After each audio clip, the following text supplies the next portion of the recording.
So we are going to start.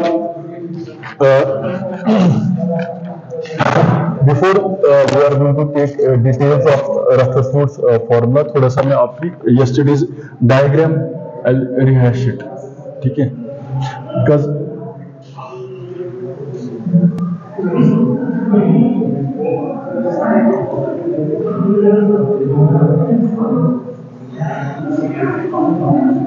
so this distance is known as what?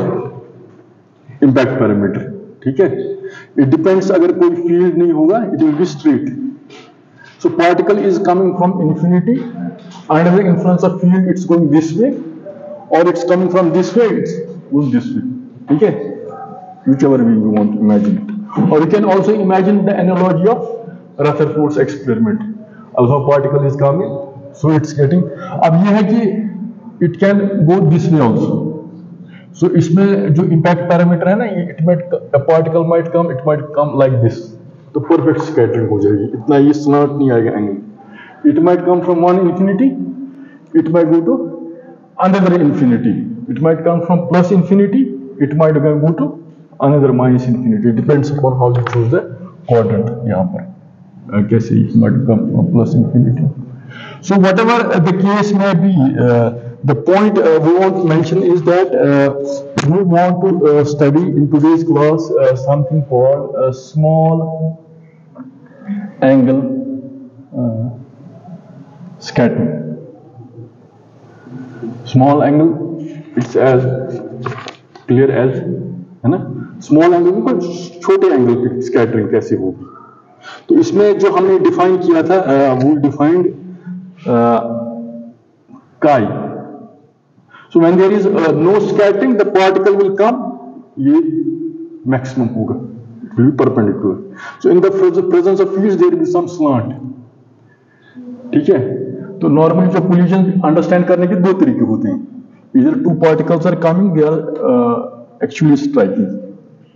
But there is another way of seeing that collision कि कोई invisible field है, उसकी वजह से particles की trajectory it gets changed, ठीक है?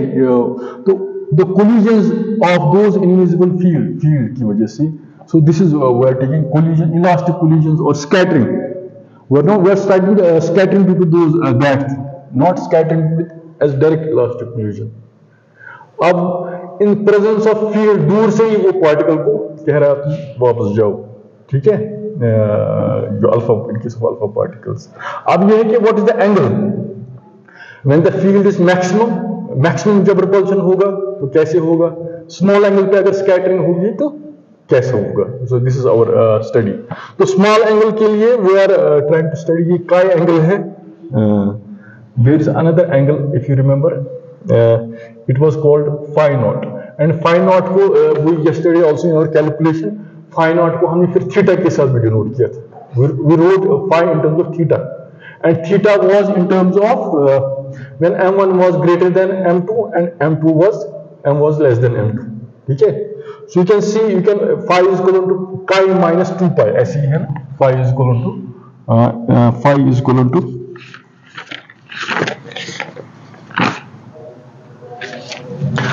the boundary condition was ऐसे, ये तो थीटा में है, हाँ, theta 2 is equal to 1/2 pi minus x.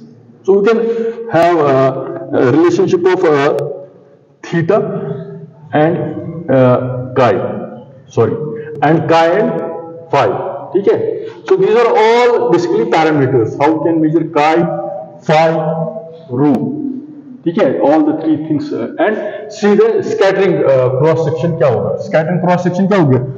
इन दो अब particles आ रही वहां से field, they are scattering, but scatter करके हम कहते हैं effective cross section after scattering, ठीक है? तो कितने particles scatter करेंगे? हम वो लेंगे वो volume element small, and we are going to integrate over whole surface जहां से scattering करके बाद, that is our procedure which we are going to do. अब in case of small angle scattering हम क्या करेंगे? So if I use the words of the book, ये कह रहा है कि effective cross section is much simplified. Is much simplified. Is as simplified, I'll say right in this. Is simplified if impact parameter is large.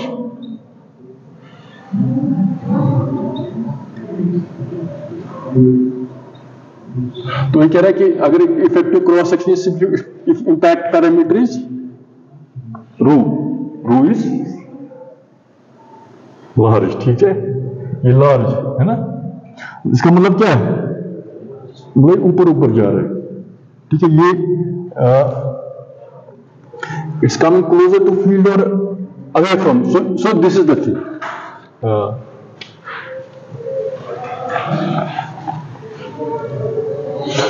So that field की strength होगी is weak and angle of deflection is small.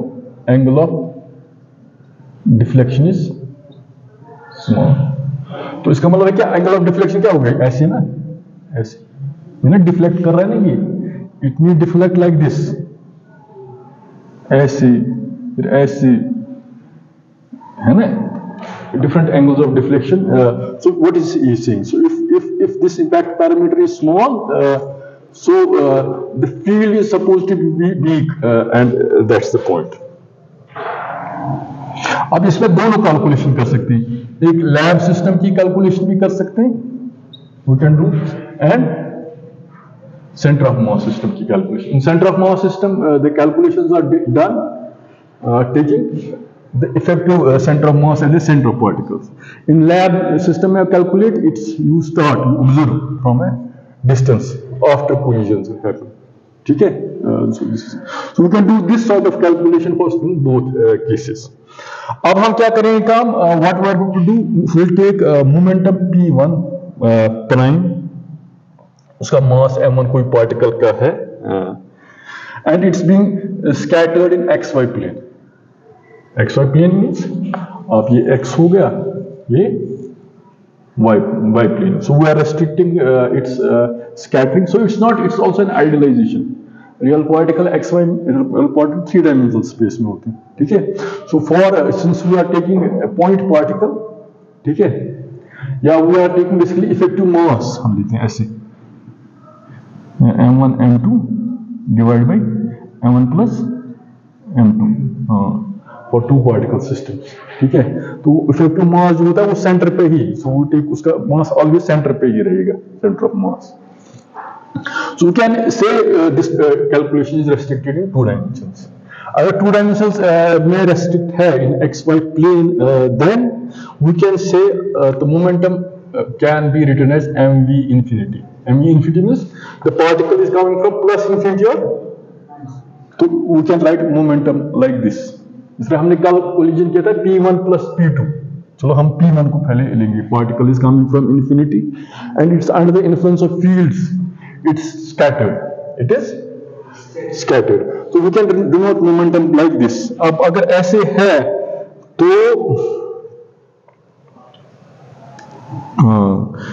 जो sin theta 1 है ना, normally sin theta 1, इसका जो longitudinal component है, longitudinal component क्या आएगा? It will be P1 y prime by P1. P1 prime या फर्क नहीं पड़ेगा. P1 मतलब P1 1 prime क्या हो गया?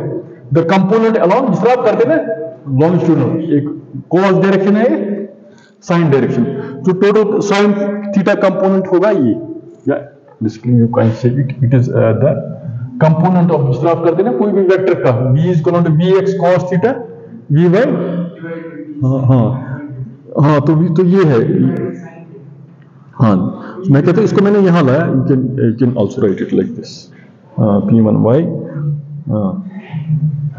तो यू कैन राइट जो p है इसको we can denote it by as a particle coming from infinity. अब since for small angles sin theta is equal to theta, so theta can be written as p1 prime by m1 infinity. यहाँ तक ठीक है ना? तो it's the longitudinal component of the this velocity which is for a particle coming from infinity. ठीक है, with this momentum. ये small scattering angle, it's ratio of momentum to the ratio of momentum to the momentum along y. So your sin then theta. वो मैंने कहा ठीक हाँ. This is good that m1 b infinity divided. ठीक है, m1 infinity divided by p1 y prime. p1 it's fine. ठीक है, आप इसको ऑब्जर्व करें. सो अब ये है कि जो मोमेंटम है ना, momentum can be rate of change of momentum is what? Force. We have to see it in terms of a quantity. जो मोमेंटम है p, फोर्स है ना, force is equal to dp by, और it's equal to p dot. So, but it's moving under direction y. So, momentum of this particle in the y direction, you can denote it as py dot. Now, you are seeing the particle can come from, अगर particle की motion ऐसे है, so it's coming from infinity to maximum, or it may come from infinity to r minimum से infinity. So, any of the trajectories you can take. ठीक है, so if you take the maximum, so the particle is coming from infinity and it's going to, so जैसे आप पढ़ते हैं यहाँ से आ गया particle, आगे ना, it did come from infinity, it goes to, so if it's a axis, ठीक है, so if it is that way, then and further we can write momentum हम ऐसे भी लिख सकते हैं ना, लिख सकते हैं कि नहीं, in terms of potential formulation of momentum, F is equal to du by dy, लिख सकते हैं rate of change of potential with respect to space coordinate. Space coordinate क्या है? It's moving along y component हम ले रहे हैं. So if it is that way, then it's further we can reparameterise it. Reparameterise समझते हैं, एक होता है ना in terms of implicit variables, we can write it in terms of a quantity को हम जैसे ऐसे, ये है f is equal to dp by, ऐसे लिख सकते हैं कि नहीं, f is basically dp by dt. But if you also want to introduce space coordinates, you can also write it in terms of implicit variables. ये cut जाएगा दोनों. So in the same way we are doing the same thing. इससे क्या होता है? Sometimes we can write momentum in terms of space derivative. ठीक है, दो वेरिएबल्स में लिख सकते हैं, इसको हम कहते हैं implicit formulation of two variable calculus. ठीक है, सो अगर हम ऐसे लिखेंगे, सो यू कैन राइट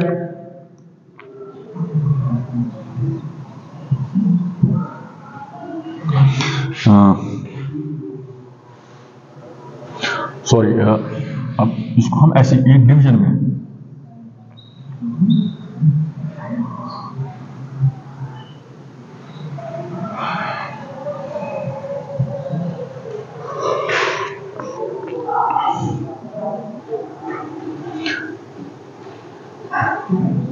लिख सकते हैं कि नहीं?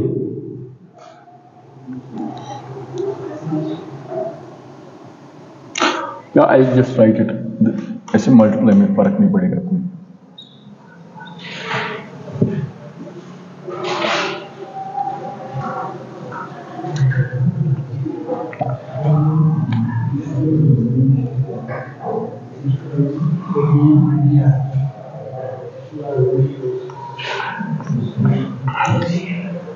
or you can write it in terms of du by dr अपना, और dr by dy क्या हो गया? dr by dy हो गया, so you can write this row, you can write it as x, है ना, ये यहां से डिस्टेंस, ये जो रो है यही y भी है. So rate of change of ये r आप ले सकते हैं. ठीक है, तो ये है r can be written as x square plus rho square. So this is rho. So you can write it. So you have a dr by dy. So you can write it for r को आप represent कर सकते हैं in terms of y coordinate b for incremental change in y, and इसको आप r के साथ भी डिनोट कर सकते हैं.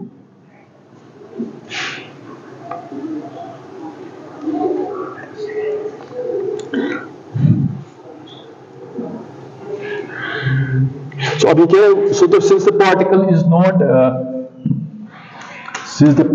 is not the integral only contains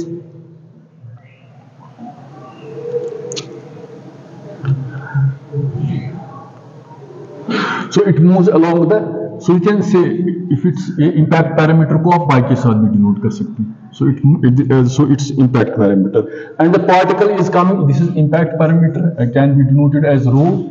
Rho can also be written in terms of y, and the particle is coming from v infinity. So जो force है, force can be written as du by dr, and y के बदले आप क्या लिखेंगे? Y के बदले आप लिखेंगे ये rho. So y के बदले rho and r. अब ये है कि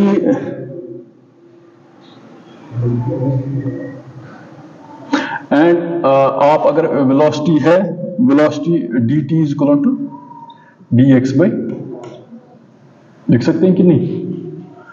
बेसिकली वेलोसिटी है dx by dt. So I have written it other way around. So अब momentum of a particle is equal to momentum of a particle is equal to, so we are taking a particle, we are integrating a particle from, जिस तरह work done करते हैं ना, work done in taking a particle from one point to another is equal to f dot work energy, f dot ds. तो f के बदले हमने लिखा momentum p dx या p dot dx from minus infinity to r, या from minus infinity to plus infinity, whatever we are going to take the calculation. So if we take from infinity to plus infinity,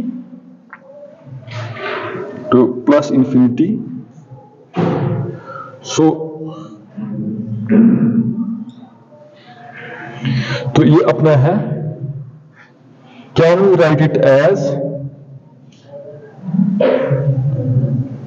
dx by, ये है ना dt, ये वर्ग है ना f dt p dt, dt के बदले आप लिखो ये v इंफिनिटी है, ये आएगा यहां, और ये v इंफिनिटी है, v इंफिनिटी को हम यहां रखेंगे. Got it? We can do it this way.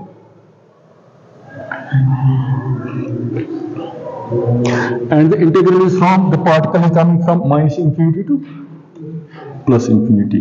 So this is f dot dx. You can say it's f dot dx या p dot dx. Rate of change of momentum हो गया force, ये dx हो गया. ये dx अपना है, force के बदले ये है t के बदले हमने लिखा ये dx by v infinity. ठीक है, तो dx ऊपर गया, v infinity नीचे आया. So this is this much.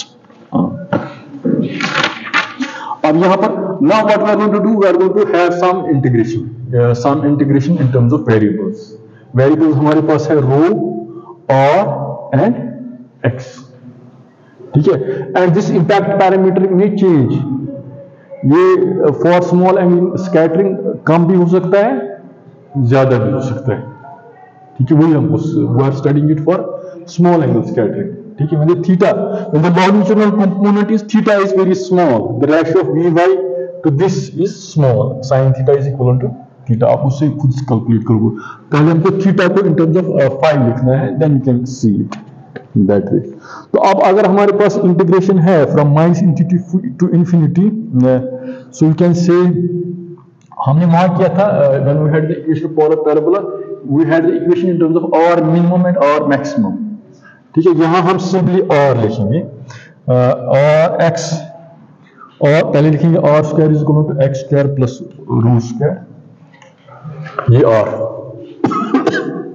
It's x square plus rho square, r is equal to x square plus root square, and it varies from minus infinity to plus infinity and back. It goes to infinity and it comes back. तो dx किसके बराबर आएगा? So dr, अगर इसका differentiation करेंगे, dr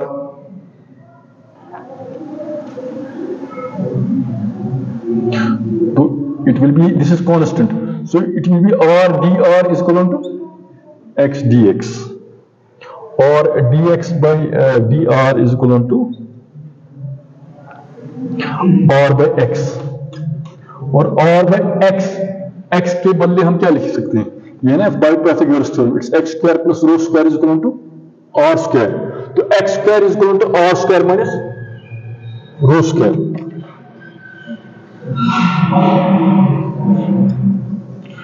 और x is equal to root of rho square minus r square minus rho square.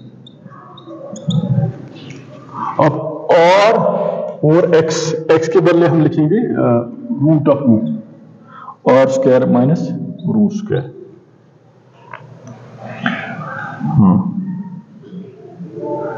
हाँ, dx is equal to r dr. So अब जो हमारे पास है, so this is dx को हमने निकाला, we have written dx in terms of this. So if it is like this, then what we are going to do? Now we are going to come to our equation of motion in terms of theta, angle of scattering, in terms of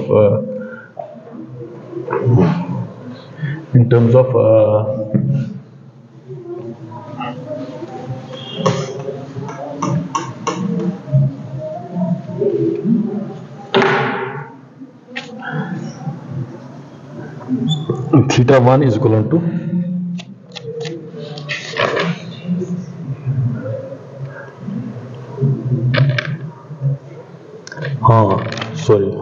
ठीक.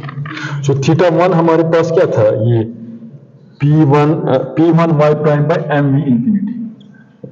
तो p हमारे पास है ये integration, ठीक है, this integral है p, ठीक है, इसको यहां पर लाएंगे, ठीक है. So we have to find small angle scattering. तो हमने मोमेंटम की पहले टर्म निकाली यहां पर, इसको हम will substitute it here and just evaluate the integral for small angle scattering. तो ये काम करेंगे हम. सो थीटा 1 एंड dx के बदले लिखना है ये, ठीक है. यहां देखो आप दो सब्स्टिट्यूशंस हैं which you do at your place. एक dx के बदले आप ये लिखोगे, तो सो दिस इंटीग्रल में यहां लिखता हूं, it will be infinity du by dr और dr by root of r square minus rho square p by.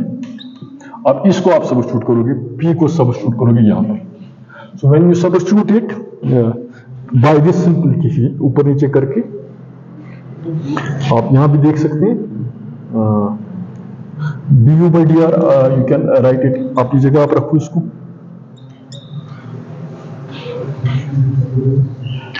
ये dr बाई ये आएगा अपना और dr by root of r square minus rho square. हाँ, और मैक्स के बदले आप लिखोगे क्या? ये है ना, ये इन टर्म्स ऑफ मोमेंटम लिखिए आप, इन टर्म्स ऑफ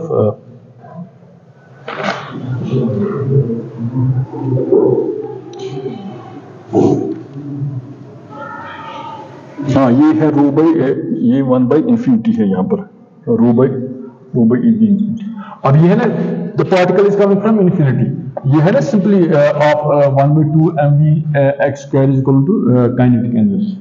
सो vx को इन टर्म्स ऑफ e लिखोगे आप, या in terms of mv x लिखोगे आप, a particle coming from infinity.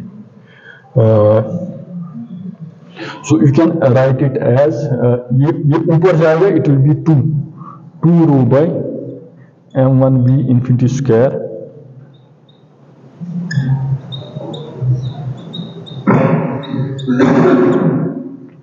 so हमने simply we have found the expression for theta 1 small angle deflection के लिए. If the particle is coming from infinity to radius और minimum radius, ठीक है, minimum radius यहाँ तक, अगर फिर वापस इंफिनिटी चाहता तो फिर माइनस इंफिनिटी आता। तो we are actually what he has done, he has not taken infinity to minus infinity.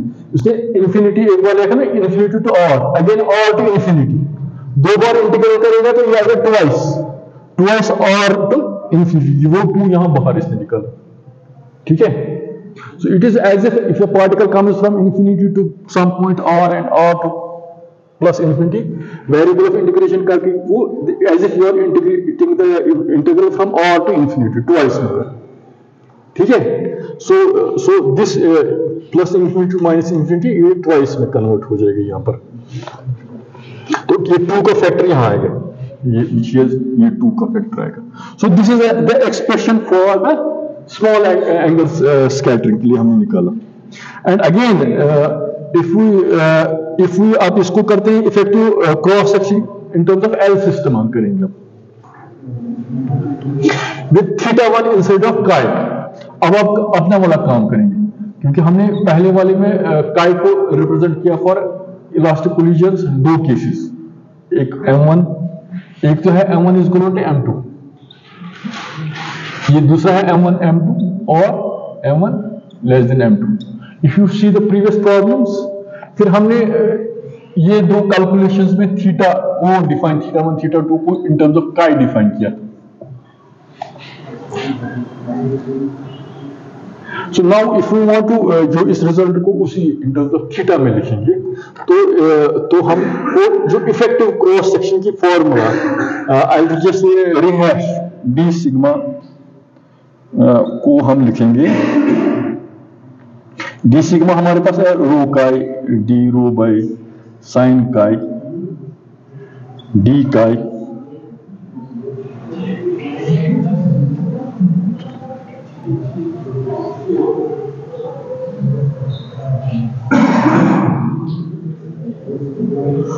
ये है। तो इसको हम इन टर्म्स ऑफ थीटा लिखेंगे, जो स्कैटरिंग क्रॉस सेक्शन है इन टर्म्स ऑफ थीटा अगर है, we can also write it in terms of like this.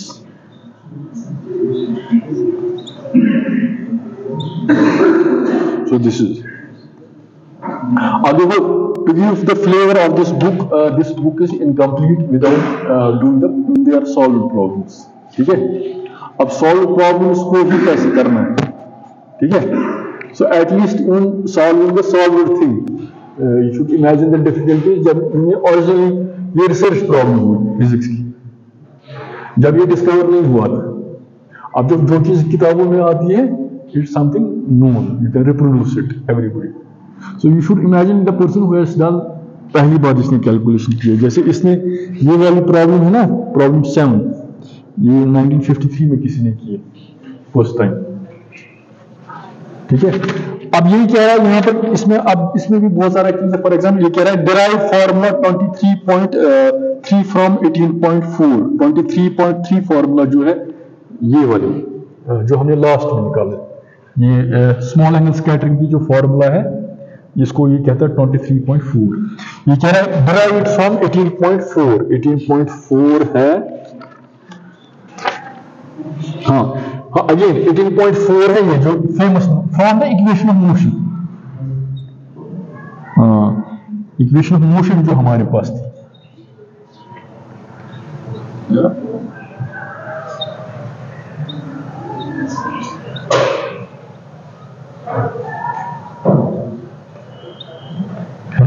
This equation of motion है ना, मैकेनिक्स में सिर्फ इक्वेशन ऑफ मोशन पता होना चाहिए, initial conditions, we can know particle कहां से कहां गया।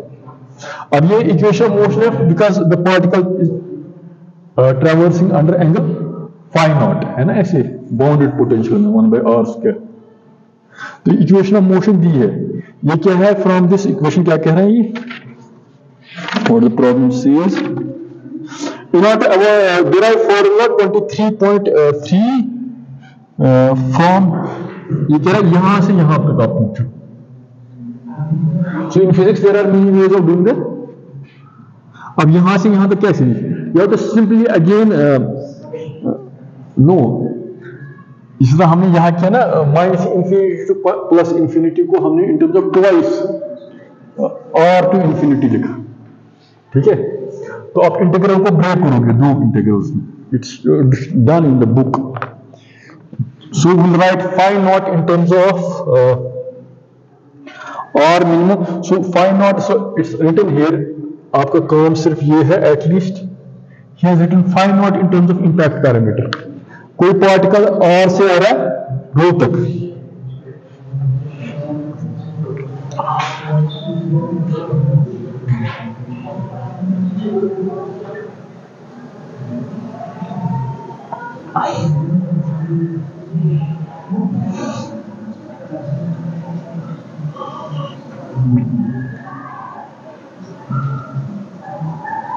So इसने इस इंटीग्रल को ब्रेक किया है दो इंटीग्रल्स में. एंड फर्स्ट इंटीग्रल को कहता है ये पाई आता है, and solve the second integral by integration. So unless and until you, आपका ये है कि it's your homework exercise. Homework at least अगर ये पूरा करना भी नहीं आएगा integral, you at least try to see what does he want to, ये कैसे कर रहा है. ठीक है, जैसे उस बंदे को मैं कहूंगा इसे देखिए इधर इधर इधर लोअर बेस थी, यहां से जाकर ये इंटीग्रल देखना घर पर. ये इसकी सेकंड टर्म है ना, ये आपको आएगा करना कि नहीं सेकंड टर्म से. Such that you will reach to what, you will reach to this small angle scatter. इसे सॉल्व कर, ये स्टेप 8 में मुझे बताना. ठीक है, और खुद से नहीं आएगा फिर कल मुझे बताना. ठीक है, बट एटलीस्ट इसको पढ़ो आप, दैट विल हेल्प यू. ठीक है, चलो.